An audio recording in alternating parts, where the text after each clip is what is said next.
We did commonly confused P's for our AP style presentation.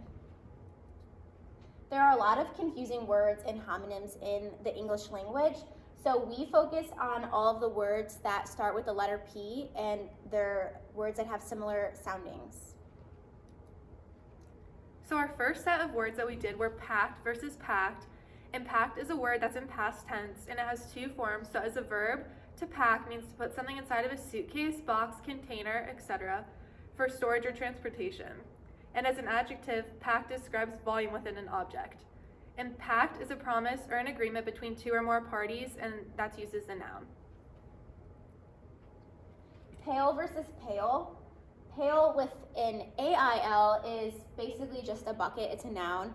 And then pale, P-A-L-E, has a couple different definitions. So first, it's light in color or having fair color, and that's an adjective. And then it can also mean feeble and unimpressive or poor.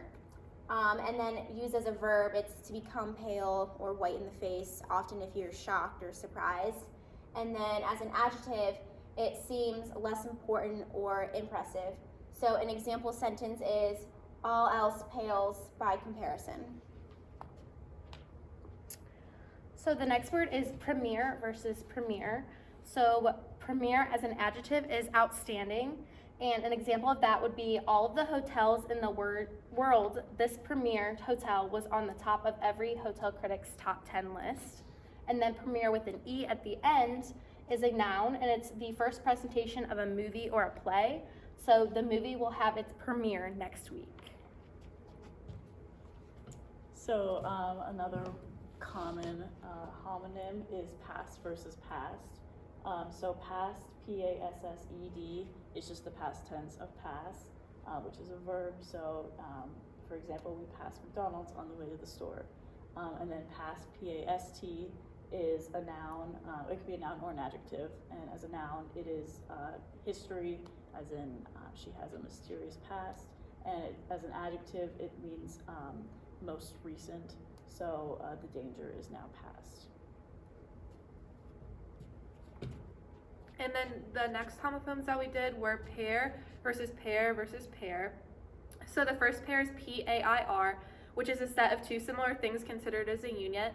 And an example sentence of this would be, I'm going to buy a new pair of gloves since it is snowing outside. And the next pair we did was P-A-R-E, and this is to trim the outer parts of something. So an example sentence would be, the first step to making an apple pie is to pare the skin off the apples. And then the third pair is P-E-A-R, which is a fruit. And an example sentence would be, I ate a pear for lunch.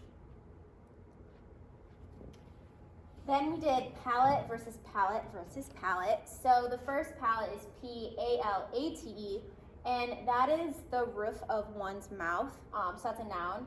And then it's also a person's appreciation for food and their like palate of things that they eat or their taste buds.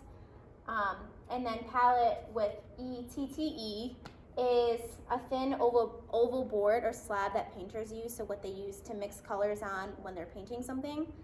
And then it's also the range of variety of elements or instrumental color in a musical piece, so kind of more artistic definition. And then P-A-L-L-E-T palette is a flat transport structure, a makeshift bed. So it's seen in this photograph right here, but it's just basically a board of wood. So the example sentence that I had was, Jessica and Bill slept on pallets when they were camping in Hocking Hills. And then these are the photographs of the different types of pallets. And then the next set we did were parameter versus perimeter. And parameter with A's are a limit that affects how something can be done. And then perimeter, P-E-R-I-M-E-T-E-R, is an outline of a physical area. So the next set of words is principle versus principle. So principle without the AL is a noun, and its example, it's a basic rule or guide. So an example of that is, he was a man of principle and good to his word. And then principle with PAL at the end is a noun, and it's someone or something first in rank, or as an adjective, most important. So the principal of the year is the principal of the school is retiring this year. And then another set of words is pom-pom versus pom-pom versus pom-pom. So pom-pom with no space in between is what we think of pom-poms. The cheerleader pom-poms, an ornamental tuft carried by cheerleaders. It's a noun. Pom-pom is a type of automatic weapon shown here. And then pompon is a type of flower or flower head. So this is one of the pom flowers there. So parity versus parity. Parity with a TY is the state or condition of being equal, especially regarding status or pay. So an example sentence is, as far as parity in currency, the pound is worth more than the dollar. So it's comparing different things. Or in numbers, the fact of being even or odd. And then a parody with the DY is a ridiculous imitation, closely imitated for comedic relief. So obviously not really true. So an example is like Saturday Night Live is a parody. And then the next set of words we did were parlay versus parlay. And PARLAY as a noun, it's like a betting term, meaning like a cumulative like series of bets, but as a verb, it means using the winnings from a previous bet to like use them to make another bet. And then PARLEY as a noun, it means like speech or conversation, and this is typically between like opposing sides or enemies. And then as a verb, it means like to discuss or hold a discussion. So the next set of words is prophecy versus prophecy. So prophecy with a C is a prediction of the future, and it's a noun. So example, in his first prophecy, he spoke of freedom for all people. And then the with an S, it is to predict the future, and it is a verb. So for example, but it would be more than usually rash to prophesy that this exceptional popularity will endure. Then another one that we have is populous versus populace. So populace, ACE, is just the word for the common people, the common group. It's a noun. An example would be the senator misjudged the mood of the populace and was voted out of office. And then populous, OUS, is an adjective that is describing something that is full of people. So the populous city has a traffic problem, and that would be a city that is full of people. And then another set of words we used were peal versus peal. So PEAL is like the ringing of bells or laughter, and this could be used as a noun or a verb. So an example sentence I had was, at midnight the church bells will peal. And then also PEEL is the outer covering of any fruit or vegetable, and this is also used as a noun or a verb. And an example sentence would be, to eat the banana you must first take off the peel.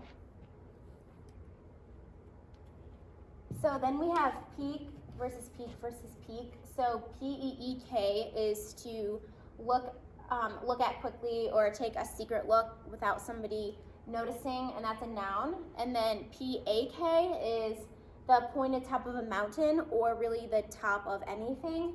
To obtain peak activity, popularity, or status is when it's used as a verb. And then it's also the greatest maximum, so the highest point used as an adjective.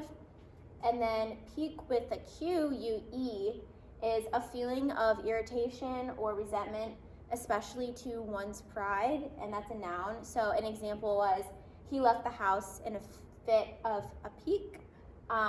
And then it can also mean to stimulate, arouse, or be curious as a verb, and then also as a verb to feel irritated or resentful.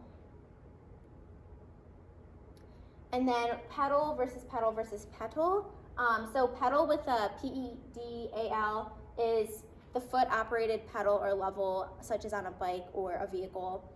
And then it's also used in pianos, organs, or other instruments, so what you put your foot on. Pedal, PEDDLE, is to try and sell something by going house to house or place to place, and it's oftentimes illegal or something that you shouldn't be selling. So for an example, I said he was arrested after trying to peddle illegal guns. And then petal, PETAL, is the segments of the corolla of a flower, and it's typically colored as seen. And then penance versus penance. So penance, ANCE, is basically to voluntarily confess like your repentance for different wrongdoings that you've done, or in Christianity it's like a holy sacrament.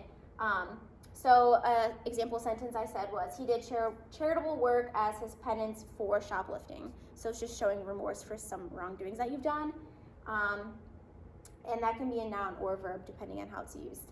And then penance, ANTS, is a tapering flag on a ship, usually at the top of the vessel, or it can also be a sports flag or kind of a championship flag as seen right there. And then patience versus patience. Patience, NCE, is a noun, and it means endurance. So, for example, she had the patience to search the yard sale for a deal.